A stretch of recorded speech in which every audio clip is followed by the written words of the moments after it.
Hyderabad gadget संदर्भात हायकोर्टाचा आता एक मोठा निर्णय आलेला आहे. मराठा समाजाला आरक्षण मिळावं यासाठी मनोज जरांगे पाटील यांनी मोठा लढा उभारला आहे. मराठा समाजाला ओबीसी मधून आरक्षण मिळावं ही त्यांची मूळ मागणी आहे. त्यासाठी त्यांनी आंदोलनाची एक हाक देखील दिलेली होती. मुंबईमध्ये मनोज जरांगे पाटील तर काही मागण्या मान्य करण्यासाठी वेळ मागितला होता.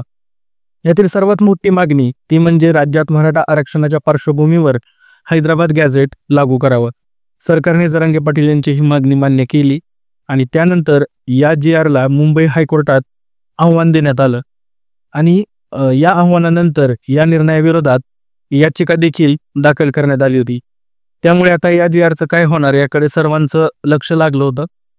या संदर्भात आता एक मोठी बातमी समोर आली की विनीत धोत्रे यांनी GR विरोधात मुंबई हायकोर्टात जनहित याचिका दाखल केली होती.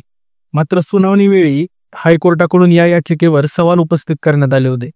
ओबीसी संदर्भातील शासन निर्णयाने याचिकाकर्ते बाधित कसे झाले असा सवाल यावेळी हायकोर्टाकडून उपस्थित करण्यात आला.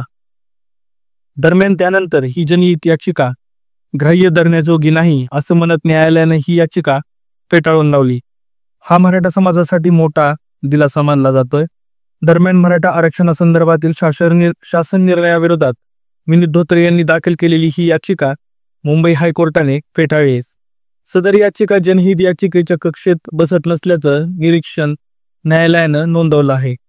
मात्र याचिकाकर्त्यांना रीट याचिका म्हणून सक्षम कोर्टासमोर दाद मागण्याची मुभा आता कोर्टाने दिलेली आहे.